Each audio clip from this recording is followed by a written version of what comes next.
why are you opposing this man? He is your genetically modified product. He came out of your think tank. What went wrong? I'm surprised. We knew that he was your man. He's still your man. Ideologically, he's the more closest to you. Maybe you want to use him for some rainy day when you're not in power. But that is a different chapter, sir. So I conclude by saying that I oppose this unconstitutional bill which violates federalism, which is part of the basic structure of our constitution. This is completely wrong. It will, and moreover, I am warning all regional parties that day is not far when Bengaluru, Chennai, Hyderabad or Mumbai can become union territories. Let us be careful. Thank you, sir. Shrimati Harsimrat Kaur ji. Shukriya, sir. I thank you, sir, for giving the opportunity. Sir, I stand to oppose the Government of National Capital Territory of Delhi Amendment Bill 2023. Sir, let us deal with Article 123. In 2017, Supreme Court in Krishna Kumar held that the ordinance cannot be made to serve an oblique purpose. An ordinance cannot be made to perpetrate a fraud on the constitutional process and to achieve a purportedly oblique purpose. Supreme Court has repeatedly stated ordinance making powers are not routine legislative powers and are supposed to be used solely in emergent situations. The word that has been used by Supreme Court in terms of ordinance is necessity and immediate action, which indicate that ordinance making powers are not to be used on mere whims. This is what this government has done. The court held that where ordinance making powers is based on extraneous grounds and the purpose of ordinance was to perpetrate a constitutional fraud, the courts will interfere and strike down such ordinance. I hope that third time again you lose this case in Supreme Court. What was this ordinance if not petty politics, sir? In the garb of lawmaking within 8 days of Supreme Court judgment, the purpose was mala fide because it snatched the mandate of the electorate and gave it to an unelected civil servant. This is constitutional fraud being perpetrated in broad daylight. Sir, may I give you an example of what the government proposes to do? Sir, you are a very seasoned politician, a senior politician. Look at section 45I4. It requires that before issuing any order, a minister must submit his proposal to Chief Secretary, Chief Minister and Lieutenant Governor.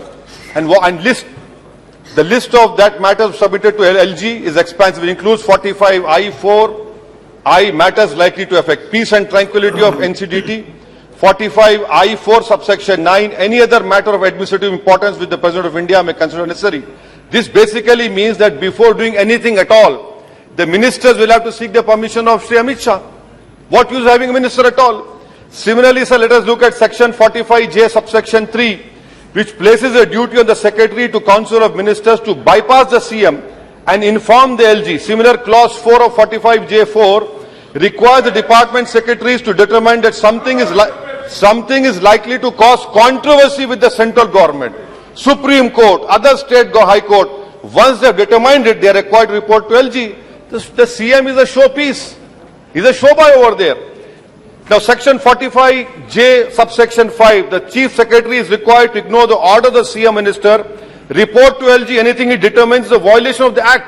Violation of the act to go to court.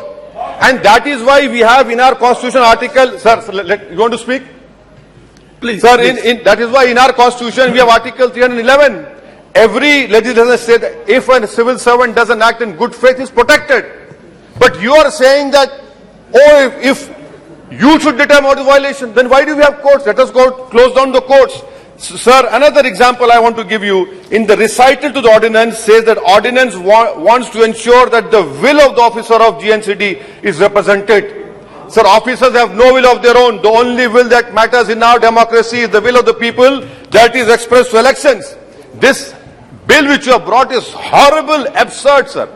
I mean, this is patently absurd and horrible. Now, sir, it violates the principles of federalism. Why I say elected government is being provided for, but the administrative officers under it are answerable to the union government. To an elected appointee. Principle of federalism clearly applies in this. You have an elected government. The elected government decides the policy, not the officials.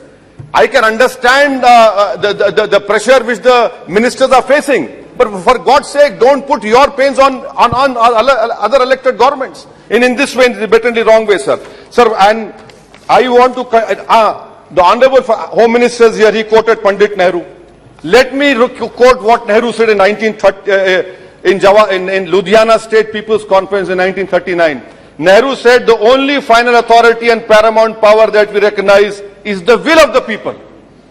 And then in 1938, our freedom fighters moved a resolution, Haripura, stating that the Purna Swaraj, what was that? It meant freedom for all of India, including princely states. The resolution said that the only kind of federation that can be acceptable is one in which states participate as free units, enjoying the same measure of democratic freedom as the rest of India. Now, the Honorable Home Minister says that they will do a better job. Yes, we know you did a fantastic job when lawyers protested. We know that you did a fantastic job by arresting only one community in Northeast Delhi riots. You did a fantastic job, which will be written in annals of history on January 26 when farmers protested. So what is the point of taking more responsibility when you cannot discharge these responsibilities?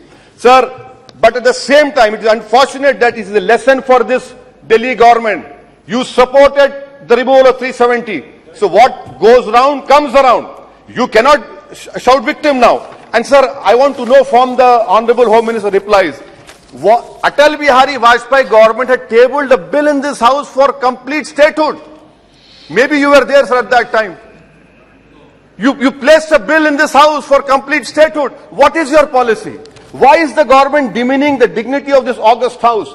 Take your political fights outside this house.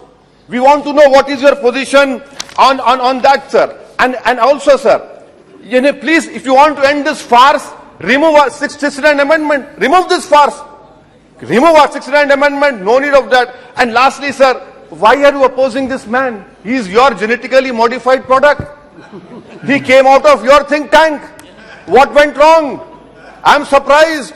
We knew that he was your man. He's still your man. Ideologically, he's the more closest to you. Maybe you want to use him for some rainy day when you're not in power. But that is a different chapter, sir. So I conclude by saying that I oppose this unconstitutional bill which violates federalism, which is part of the basic structure of our constitution. This is completely wrong.